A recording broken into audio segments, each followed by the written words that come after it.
Welcome back to Informatown. The people here have the spirit of adventurers, but the lifestyle of homebodies. So their favorite thing is to explore the world through books. Last week we used text types to organize their collection. Now we'll make our own contributions to their library. To do that, we'll outline and write informative texts about different cultures. We'll do one together in this lesson, then you'll write another on your own in your PDF. So, let's get ready to travel the world. I mean through writing. There we go.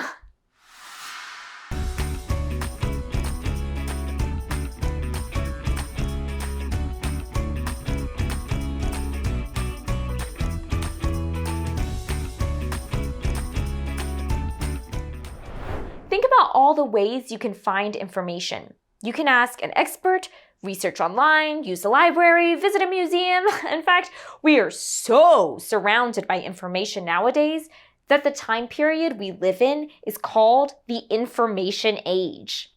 But having information available is just the first step. If we don't have a way to organize that knowledge, it can be hard to understand it and share it with others. That's where the magic of informative writing comes in. Effective writers consider all that information, select the relevant facts, organize them logically, and use clear and engaging writing to educate their audience. And that is just what we'll do today. Mia dug through a box of scraps from the back of the library and put together a fact sheet we'll use to outline and write our text. Grab your PDF and we'll get started.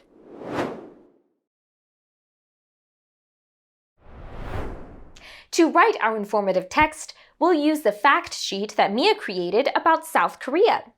But first, we'll need to decide which text type suits the topic best. Take a look at that fact sheet on page 9 in your PDF. Which text type do you think would most effectively communicate that information to a reader? Descriptive, comparative, or procedural? Pause to answer on page 3 of your PDF and resume to check. The fact sheet contains information about 2 types of Korean music, and I noticed several similarities and differences between them. So a comparative essay will be the most useful here. To plan the structure of our comparative essay, we'll create an outline. You might have heard of an outline when talking about drawing. In that context, what's an outline? It's a line showing the general shape of something. And when we fill the outline with details, we get a drawing. Outlining an essay is similar. In language arts, an outline is a plan for how to organize information in a text. We use outlines to plan the big ideas we want to include in our writing, then we follow that plan to create an organized, clear essay. It can be tempting to skip the outline and jump straight into writing. But just like in other activities, drawing, cooking, playing sports, making a solid plan means our final product is much better. Now, let's outline our text. How is an informative text structured?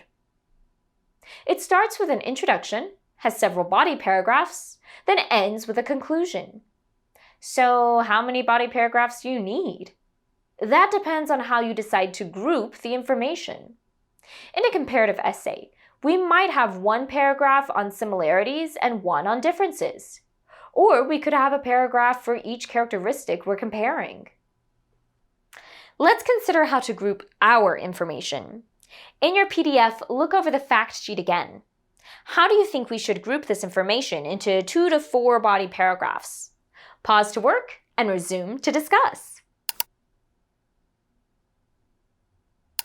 Some logical answers might be a paragraph for each type of music, or 1 for similarities in the music types and 1 for differences. When I looked at the fact sheet, I also noticed most of the information fell into one of 2 categories: history and style, or performances and audience. Let's use those topics to outline 2 body paragraphs. In which case, our outline will be structured like this. And outlines traditionally use Roman numerals, so let's add those in. When we outline, it's most useful to start with our body paragraphs so we know what our essay is about, and then outline the introduction and conclusion. And since outlines are plans, we write in bullet points, not full sentences. Grab your PDF to practice. Use information from the fact sheet on page 9 to plan 4 to 6 facts that will go in each body paragraph. So in the first body paragraph, include 4 to 6 facts about the history and style of traditional music and K-pop, and in the second, include 4 to 6 different facts about each type of music's performance style and audience. Pause to work and resume to discuss.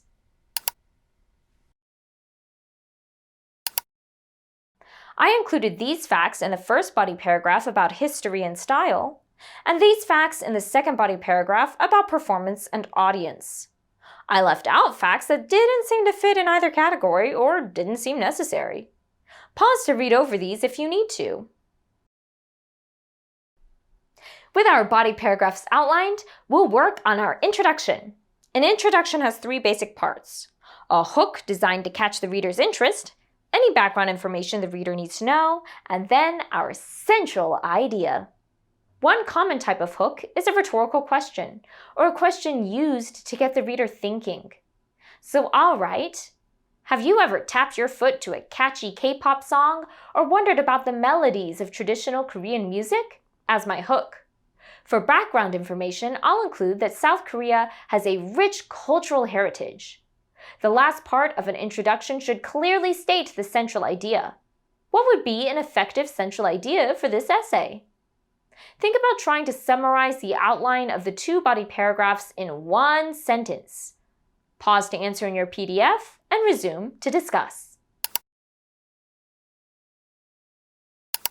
Here's what I came up with.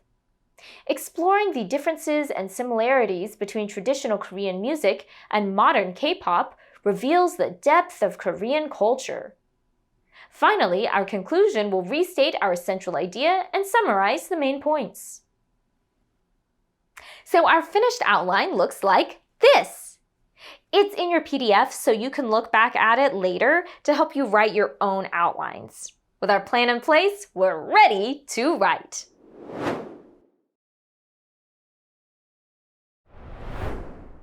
Some people like to write essays in order: introduction, body, then conclusion.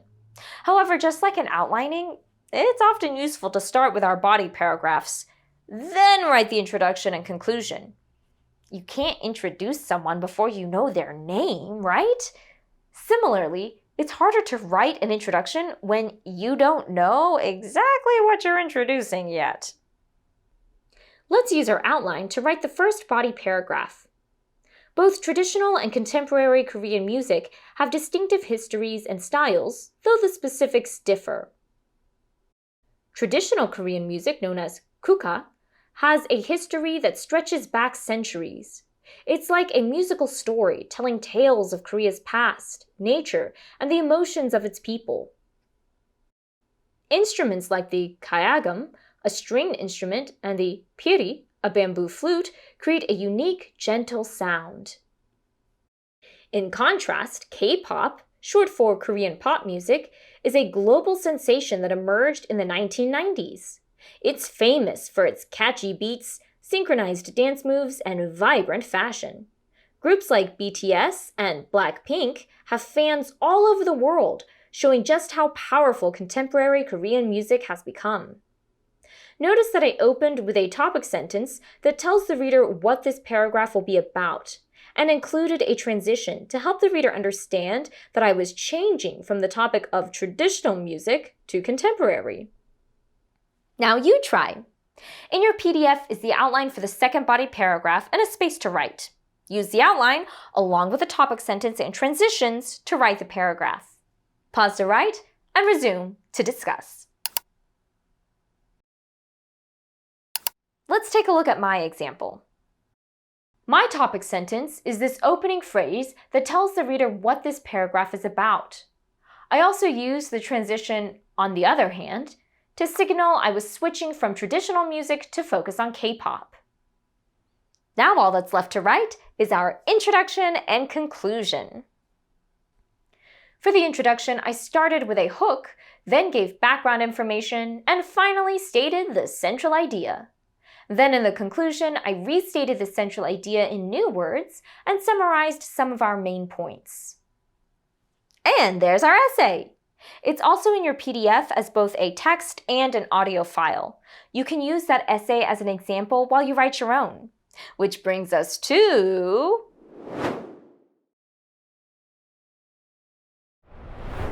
Over the next few days, you'll use your PDF to outline and then write an essay all of your own. You'll choose between topics and text types as you perfect your informative writing skills. When you're done, we'll add those texts to the Informatown library. Oh, which reminds me, it's now on our map! Next time, we've got some rumors about a sea dragon to investigate. I mean, a dragon? In fact? That I've gotta see. Until then, remember, every story is a new horizon. See you next time! Hey.